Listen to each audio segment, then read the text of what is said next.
Sunday dinner at my son Michael's house had become a monthly ritual I'd started to dread.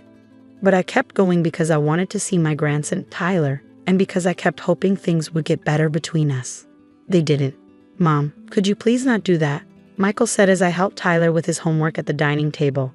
"Not help him with math? Not interfere. Jessica has a system for Tyler's homework. You're confusing him." I looked at my daughter-in-law, Jessica, who was scrolling through her phone at the other end of the table. She didn't look up. "I was just explaining fractions," I said quietly. "He asked for help. And I appreciate that, but we're trying to teach Tyler to be independent. Not to rely on." Michael trailed off, but the meaning was clear. Not to rely on you. I've been hearing variations of this for 2 years, ever since Michael married Jessica and moved into this house in the suburbs. Suddenly, everything I did was wrong. The way I dressed was embarrassing. The car I drove was an eyesore in their driveway. The gifts I brought were too modest or not appropriate. "Maybe I should go," I said, starting to gather my things. "Actually, Mom, we need to talk about something." Michael exchanged glances with Jessica, who finally looked up from her phone. "Jessica and I have been discussing it, and we think it's time for some boundaries." "What kind of boundaries?" "We think the monthly dinner should stop. They're becoming stressful for everyone." I felt like I'd been slapped. "Tyler, honey, why don't you go play in your room for a bit?" "But Grandma, I want you to help." "Now, Tyler," Jessica snapped. My grandson left reluctantly, looking back at me with confused eyes. Once he was gone, I turned to Michael. "You're uninviting me from family dinners?" "It's not uninviting. It's just, we need space. You're always here, always giving advice we didn't ask for, always making Jessica feel inadequate." "I've never made Jessica feel inadequate." "You don't have to say it," Jessica spoke up, her voice sharp. "It's in everything you do. The way you look at this house like it's not good enough. The way you dress like you're better than us because you don't care about appearances." "I dress practically. I've never claimed to be better than anyone." "You drive that ancient car and live in that tiny apartment and act like you're making some noble statement about materialism," Jessica continued. "Meanwhile, Michael and I are working hard to build something real, to give Tyler the life he deserves. And you just judge." "I've never judged you." "You don't have to say it," Michael said. "We can feel it. And honestly, Mom, it's exhausting. We're asking you to respect our space. Give us some time without the constant presence." I stood up slowly, my hands shaking. "How much time?"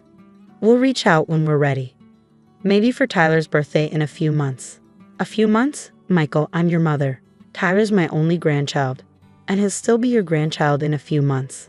This isn't permanent. We just need a break." I looked at Jessica, whose face showed no sympathy. I looked at Michael, who couldn't quite meet my eyes. And I realized they'd already made this decision. This wasn't a discussion. It was a dismissal. "I see," I said quietly, "then I'll go." "Mom, don't be dramatic." "I'm not being dramatic. You've asked me to leave, so I'm leaving." I picked up my purse, the worn leather bag Michael had once called embarrassing, and walked to the door. "We'll call you," Michael said, sounding relieved that I wasn't fighting. "Of course you will." I drove home in my 15-year-old Honda, the car Jessica had once suggested I replace for safety reasons, but really because it looked bad parked in their driveway next to their matching BMWs. When I got to my apartment, the tiny one-bedroom downtown that I'd lived in for 12 years, I sat in the dark for a long time. Then I picked up my phone and made a call. "Catherine, it's Helen. We need to talk about Jessica Morrison's performance review." Catherine Wells had been my CEO at Cornerstone Technologies for 8 years. I'd hired her myself when I founded the company 15 years ago, back when it was just me and 3 programmers working out of a garage. Now, Cornerstone Technologies employed 847 people and generated $400 million in annual revenue. And I owned it all. 100% private ownership, no shareholders, no partners, just me. My son didn't know. Jessica certainly didn't know. Nobody knew except my lawyer, my accountant, and my leadership team. I preferred it that way. I'd built Cornerstone quietly, lived modestly, and kept my wealth private, because I'd learned early in life that people treat you differently when they know you have money. They want things. They expect things. They judge you for how you spend or don't spend. So I stayed under the radar, drove the old car, lived in a simple apartment, shopped at discount stores, And nobody questioned it because I was just Helen Morrison, middle-aged widow, retired from some vague office job, living on a modest fixed income. Except I wasn't retired. I was running the tech empire from my laptop, attending board meetings via video call, making million-dollar decisions while my son called me a burden. Helen, good to hear from you, Catherine said. Though I'm surprised you're calling on a Sunday evening. Jessica Morrison. She works in our marketing department. Junior account manager. Yes, I know Jessica. She's actually Michael's wife, isn't she? Your daughter-in-law? She is, and that relationship needs to stop influencing her employment status. Silence on the other end. What are you saying? I'm saying I want an honest performance review. No special treatment because she's family. No protection because of our relationship. Just the facts. Helen, are you sure? Because the facts aren't great. Tell me. Catherine sighed. Jessica's been with us for 2 years. Her performance has been consistently below expectations. She misses deadlines, her client relationships are poor, and she's been involved in 3 separate HR complaints about workplace behavior. We've kept her on because she's your daughter-in-law. And if she wasn't? She'd have been terminated 6 months ago. I closed my eyes. Then terminate her. Tomorrow morning. Standard severance package, professional separation, no hard feelings. But she needs to go. Helen, this will cause problems with Michael. Michael just kicked me out of his house and told me to stay away for a few months. I don't think our relationship can get much worse. Another pause. He doesn't know, does he? About Cornerstone? No, and I'd like to keep it that way for now. Understood. I'll handle Jessica's termination first thing tomorrow morning, 9 a.m. Thank you, Catherine. Helen, can I ask you something? Why now? You've tolerated a lot from them over the years. Why is this the breaking point? I thought about Michael's face when he told me to leave, about Jessica's contempt, about my grandson looking confused and sad, because I'm done being treated like I'm worthless by people who have no idea what I'm worth. Monday morning, I was having coffee in my apartment when my phone rang. Michael. Mom, what did you do? Good morning, Michael. How are you? Don't play games. Jessica just got fired from her job. Out of nowhere. They called her into HR at 9 a.m. and terminated her. Did you have something to do with this? Why would I have anything to do with Jessica's employment? Because it's too much of a coincidence. We kicked you out yesterday, and today Jessica loses her job? What did you do? Call her boss? Make some complaint? I didn't call Jessica's boss or make any complaints. I have no relationship with Cornerstone Technologies. That was technically true. I didn't have a relationship with Cornerstone. I owned it. Then how do you explain the timing? Perhaps Jessica was simply fired for performance issues. It happens. Performance issues. Jessica is excellent at her job. Everyone loves her. I sipped my coffee. If everyone loved her, they probably wouldn't have fired her. This is your fault. I don't know how, but I know it is. You're punishing us for setting boundaries. Michael, you're being paranoid. I have no power over Jessica's employment. I'm just a retired woman living on a fixed income, remember? What could I possibly have done? He sputtered, clearly frustrated. This isn't over. Jessica's lawyer is already looking into wrongful termination when they find out you're involved. There's nothing to find, Michael. But please do have her lawyer investigate. I'm sure Cornerstone Technologies' legal team will be very thorough in demonstrating that Jessica's termination was entirely performance-based. I could hear Jessica shouting in the background, "Let me talk to her." No, Michael said, but the phone was already being snatched away. You bitter old woman, Jessica hissed. You couldn't stand to see us happy, so you sabotaged me.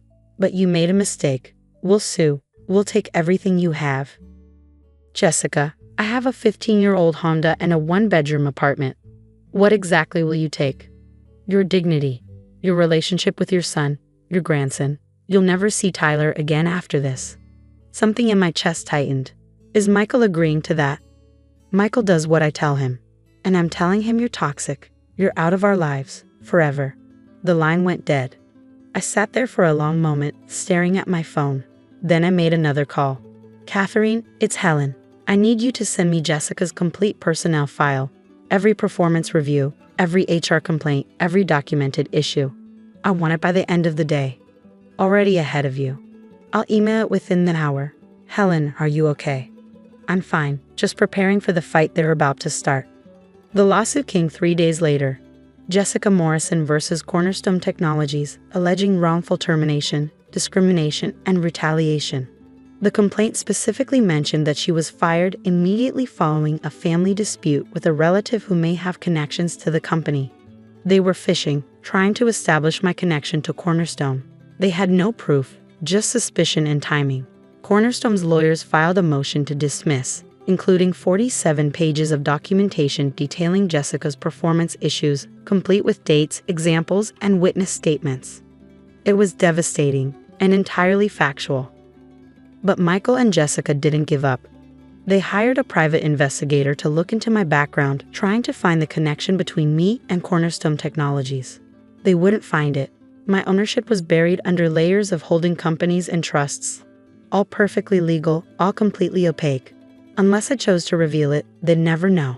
2 weeks into their investigation, my lawyer called. Helen, they're digging into your finances. They've subpoenaed your bank records, tax returns, and property holdings. They're trying to prove you have the means and connections to influence Jessica's employment. Let them look. They'll find a modest savings account, Social Security payments, and 12 years of rent payments. Nothing that suggests I own a $400 million company. You've covered your tracks well. I've been careful for a reason. 3 weeks after the lawsuit was filed, I got another call from Michael. Mom, we need to talk. In person. I thought I was toxic and out of your lives forever. Please. This is important. Can you come to the house? Against my better judgment, I went. Michael answered the door looking haggard. Jessica sat on the couch, arms crossed, glaring at me. Their lawyer, an expensive one, judging by his suit, sat in the armchair. Mrs. Morrison, thank you for coming, the lawyer said. I'm Robert Chen, representing Michael and Jessica in their lawsuit against Cornerstone Technologies. I'm aware. We've been investigating the circumstances of Mrs. Morrison, the younger Mrs. Morrison's, termination, and we've hit a wall. Every avenue we explore leads nowhere. The company's documentation is impeccable. Their legal team is top tier. Their ownership structure is completely opaque. Sounds like a well-run company. It does, which makes us wonder, who runs a company that well? I said nothing. We've looked into your background, Mrs. Morrison. There's nothing there. Just a widow living modestly on what appears to be a fixed income, but the timing of Jessica's termination, combined with the company's unusual structure, makes us suspicious. Suspicious of what? That you have some connection to Cornerstone Technologies that you're not disclosing. That's quite a conspiracy theory, Mr. Chen. It would explain everything. How Jessica was fired so quickly after your argument with Michael. Why the company had such thorough documentation ready immediately. Why their legal response was so aggressive and comprehensive. Or, I said calmly, Jessica was simply a poor employee who was fired for legitimate performance reasons, and you're wasting time and money on a baseless lawsuit. Michael leaned forward. Mom, just tell us the truth. Do you know someone at Cornerstone? Did you call in a favor? If you just admit it, we can settle this and move on. I don't know anyone at Cornerstone Technologies who would take my call to fire an employee. Is that clear enough? Again, technically true. Nobody at Cornerstone would fire someone just because I called. They'd fire someone because I, as the owner, instructed them to, which was entirely different. The lawyer looked frustrated. Mrs. Morrison, I'll be blunt. This lawsuit is expensive. My retainer alone was $50,000. If we continue, it could cost your son and daughter-in-law hundreds of thousands in legal fees with very little chance of success given the documentation against us. Then perhaps you should drop the lawsuit. We will. On one condition, we want to know the truth. Not for the lawsuit, just for us. Do you own Cornerstone Technologies? The room went completely silent. I looked at Michael, my son who kicked me out of his house, who'd chosen his wife over his mother, who let me be called a burden and toxic without defending me. I looked at Jessica, who'd sneered at my car in my apartment, who'd judged me for living modestly, who'd threatened to keep me from my grandson. I looked at the lawyer, who just revealed they'd spent $50,000 of money they didn't have trying to prove a conspiracy. Mr. Chen, I said slowly, even if I did own Cornerstone Technologies, I wouldn't tell you, because that information is none of your business. My finances are private. My business dealings are private. And my relationship with my son should never have been contingent on my bank balance. That's not an answer, Jessica snapped. It's the only answer you're getting. I stood up. Drop the lawsuit, Jessica. You were fired for cause. Fighting it will only cost you money you don't have and expose more of your performance issues to the public record. Take the severance, find a new job, and move on. And what about us?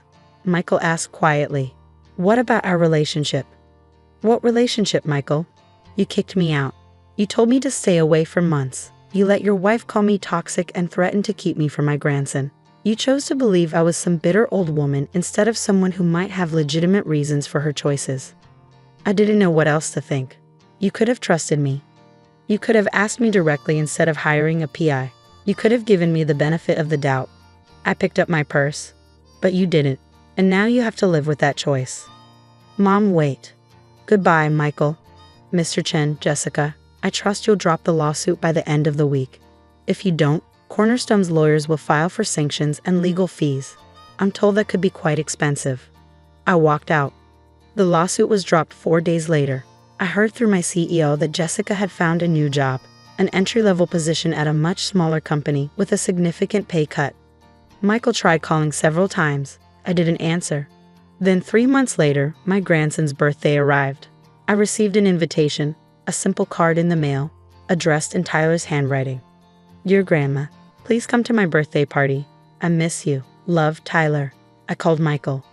He can write, he said. He wrote that himself. Asked me to mail it every day for 2 weeks until I finally did. And Jessica? Jessica and I are working through some things. The job loss was hard. The lawsuit was expensive. We're in therapy. Good. Mom, I know I screwed up. I know I chose wrong. I didn't understand. I still don't really. But Tyler misses you. And I miss you. Can you come to the party, please? I thought about it. About my grandson, who'd done nothing wrong, and about my son, who'd made mistakes but was trying to acknowledge them. I'll come. But Michael, things can't go back to how they were. I know. And I have something to tell you. Something I should have told you years ago. What? Not over the phone. At the party. We'll talk after Tyler opens his presents. Tyler's birthday party was small, just family and a few school friends. Jessica was polite but cold. Michael was nervous. Tyler was thrilled to see me. After cake, after presents, after the other guests left, Michael, Jessica, and I sat in their living room. You wanted to tell me something, Michael said. I do. I pulled out a folder from my bag. This is the ownership structure of Cornerstone Technologies, the company Jessica worked for, the company that fired her. Michael opened it. His eyes went wide as he read. This says it's owned by Morrison Holdings, which is owned by... Mom, this is your name. Yes. You own Cornerstone? I founded it 15 years ago. Built it from nothing. It's worth approximately $400 million, last valuation. Jessica had gone completely white. 400 million? Michael whispered. Give or take, the tech sector fluctuates. But you live in that apartment, drive that car, you dress like someone who doesn't need to prove her worth through possessions. Yes, I live modestly because I choose to, because I built my company on the principle that value isn't about display, it's about substance. All this time, Michael said, you were rich, you were successful, you were everything Jessica accused you of not being, and you never told us. I didn't tell you because I wanted you to value me for who I am, not what I have. I wanted a relationship based on love, not money, and I wanted to see if you'd respect me even when you thought I had nothing. And we didn't, Michael said softly. We treated you like you were worthless. Yes, you did. Jessica finally found her voice. You fired me, your own daughter-in-law. You destroyed my career because your feelings were hurt. I fired you because you were a poor employee who'd been protected long enough. The fact that you just called me a burden and threatened to keep me from my grandson influenced the timing, I'll admit, but the cause was entirely your performance. You're vindictive. I'm done being disrespected by people who should know better. I looked at Michael. I came today because Tyler asked me to, because he's an innocent child who loves his grandmother. But moving forward, things will be different. Different how? I won't hide anymore. You know the truth now. You know what I've built, what I'm worth, what I'm capable of. And you'll have to decide if you can have a relationship with me knowing that your assumptions were completely wrong. Michael was quiet for a long time. Then he said softly, Mom, I'm sorry. I'm so sorry for everything. For not trusting you. For choosing Jessica's narrative over giving you the benefit of the doubt. For kicking you out. For all of it. And Jessica? I looked at my daughter-in-law. She looked away. I can't believe you let me humiliate myself. Let me talk about your tiny apartment and your old car when you were worth hundreds of millions. I didn't let you do anything, Jessica. You chose to judge. You chose to mock. You chose to assume that wealth was the only measure of worth. Those were your choices, not mine. So what now? You hold this over our heads forever. No, now you decide who you want to be. Someone who values people for their character, or someone who values them for their bank balance. I stood up. I'll leave you two to think about it. Michael, I'll call you next week. We can have dinner, just us, and talk about moving forward. What about Jessica? Jessica needs to decide if she can respect me, really respect me. Not because I own a company, but because I'm your mother and Tyler's grandmother. Until she can do that, I don't think we have much to say to each other. I hugged Tyler goodbye and left. 3 weeks later, Jessica requested a meeting. We met at a coffee shop, neutral ground. I've been in therapy, she said without preamble. Processing why I treated you the way I did, and my therapist helped me understand something. What's that? I was intimidated by you, even when I thought you were poor. You were so confident, so content, so comfortable in your own skin, and I've never been any of those things. So I tried to tear you down, to make you small so I could feel big. That's very honest.